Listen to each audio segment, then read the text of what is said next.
Hey everybody, it's Jason Blaha here, and it's time for part 2 of the Q&As, so let's go ahead and knock this out. Alright, first question. Jason, a few weeks ago someone asked a question about your concurrent system for combat athletes. I would like to do some of this, but I can only lift 3 days a week. How do I go about this? Alright, this is easy enough. If you're going to run the system because you're an athlete, I think it's fine actually. And for those unfamiliar, my concurrent system video I did about 6 or 7 weeks ago, I outlined the way I've been training on a concurrent system where I rotate between on a 4-day split, which is basically an upper-lower type split, building to a max triple versus doing volume triples. So I have 2 volume days every week and 2 heavy days every week. Obviously 2 of those days are squat and deadlift oriented, and 2 of those days are press oriented, and then whatever other accessories, power cleans, rows, chin-ups, things like that. This sort of system is actually fine for combat athletes because you have squat, bench, deadlift, overhead press, cleans, rows, the sort of lifts you would want as a combat athlete. So it works out fine. Now the problem you run into, some people can only get in the gym to do a serious lifting program 3 days a week. And if that's the case, that's also okay because you're going to glean 90-95% of the benefits. You're just spacing the training out more. Alright, you're just spacing it out more. So what you would do, instead of let's say you were doing Monday, Tuesday, Thursday, Friday with the 4 days, you would go something like Monday, Wednesday, Friday. And you would end up doing, Monday's workout that first Monday. Let's say you started the rotation. You would do Tuesday's workout on Wednesday.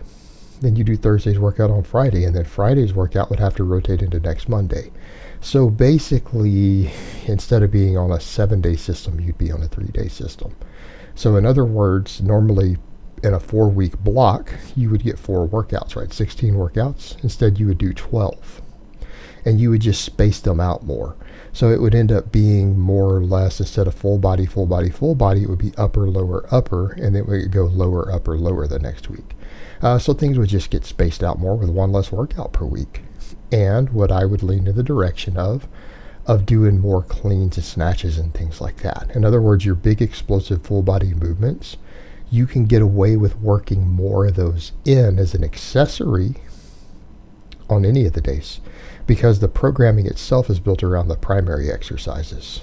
It's just going to be like bench or floor press, overhead press or push press, squats, which could be, front squat, back squat, deadlifts, things like that. Those are your primary lifts that you're programming around. The accessory work is ultimately accessory, and because instead of training 2 days in a row, you're not worried about full body recovery as much because you're going to have at least 48 hours between workouts. Putting a heavier emphasis on explosive movements like cleans and snatches and things are going to be better for a combat athlete in that regard. So you're going to be able to recover from those a little better due to the spacing it out, and those are, again, full body explosive movements that'll help a combat athlete. So there's your solution. It's very easy to adapt to something like that. All right, next question. Hi, Jason. When you talk about, for example, deadlift, you often talk about to recover. I do deadlifts on Monday at 3 by 10 at 70%, Wednesday 7 sets of 3 at 85 to 90%, and Friday 5 by 5 at 75 to 80%. Don't you think I can recover? I mean, the muscle stops growing after 48 hours, so what's the problem with recovery?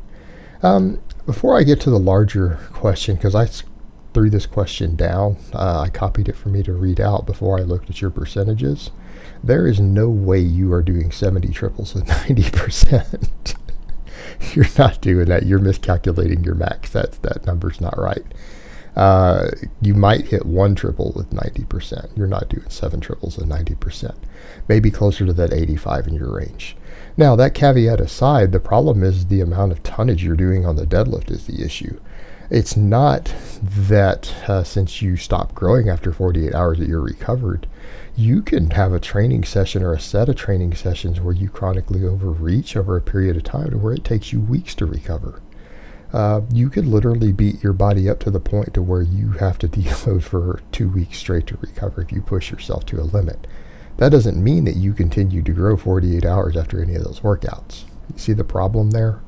Your assumption is that the growth and recovery automatically go hand in hand. They don't. A certain degree of recovery and tissue remodeling has to happen before growth occurs. So if you're exceeding maximum recoverable volume in one session, sometimes it can actually limit growth because your growth window gets cut shorter.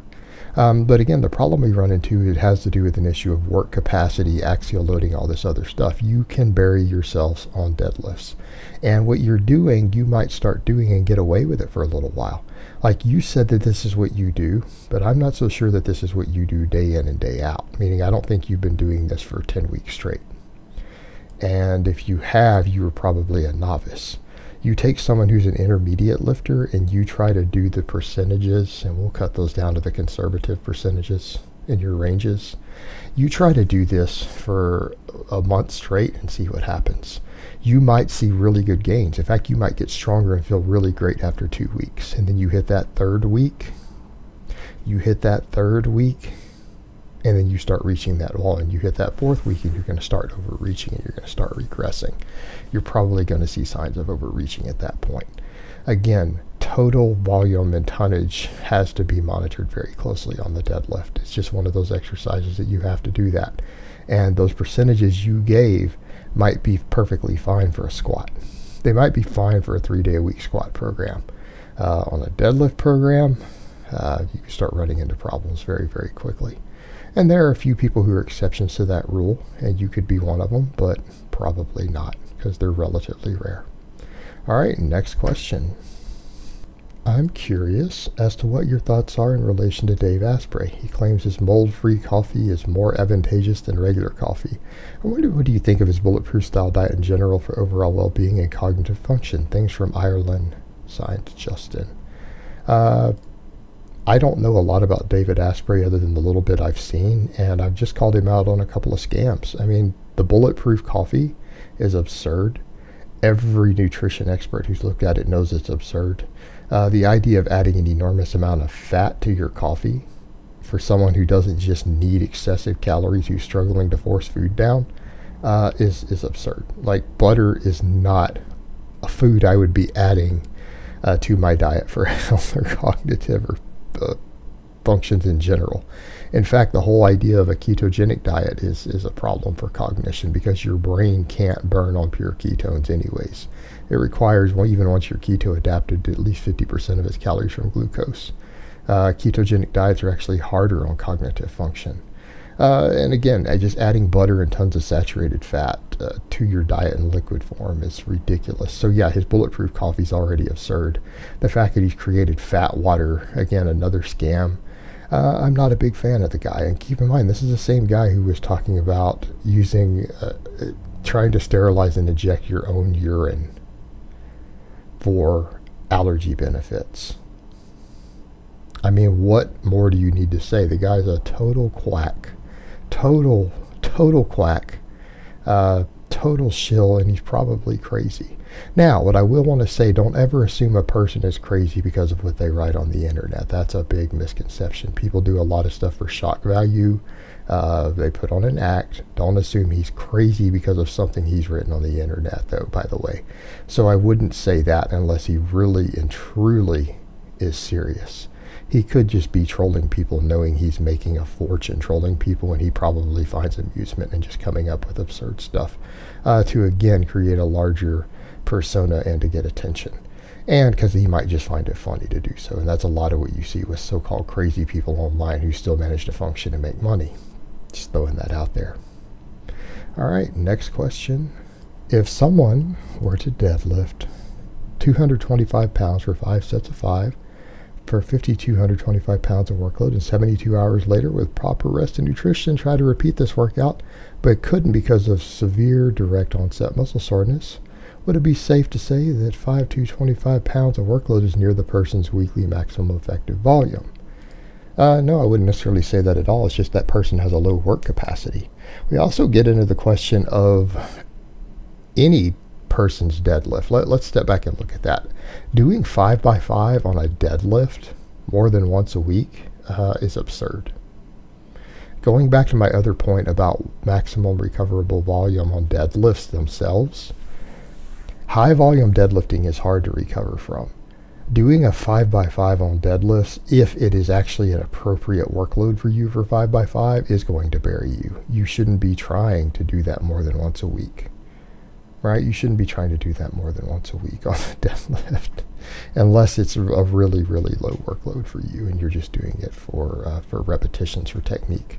And again, we got to question the value of doing that as well. But that's ultimately what it comes down to.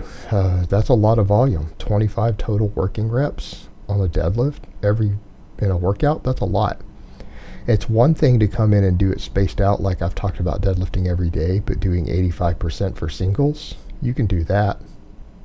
You're not going to do 5x5 with a weight that's hard for you. You're going to bury yourself. The deadlift is not the squat. And it has nothing to do with the total tonnage you moved. It's just that deadlifts are that hard to recover from when you're doing sort of volume. And 5x5 is moderately high volume, regardless of what people think about it. All right, guys, but that's really all I have to say on that today. I hope it's been informative, and I will talk to you guys next time in part 3.